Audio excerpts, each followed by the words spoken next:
I'm gonna be testing and trying this Rose Petal Satin Foot Mask.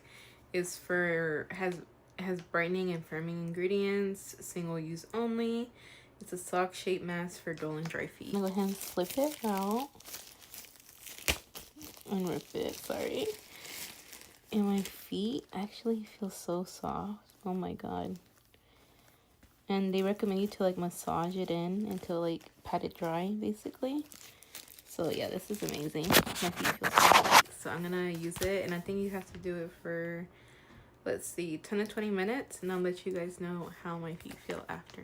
Before I try them, I just wanted to show you how it looks like inside real quick.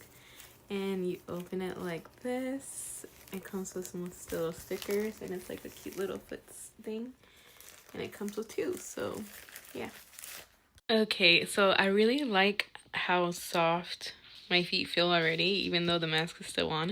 And then also I really love how it has a sticker, so you can like tie it up so it doesn't like come off and stuff, so you can still like relax and not worry about them slipping out, because it has like a secure seal thing. So here's the foot mask, and here's the secure thing I told you about. It's like a sticker, and I'm just gonna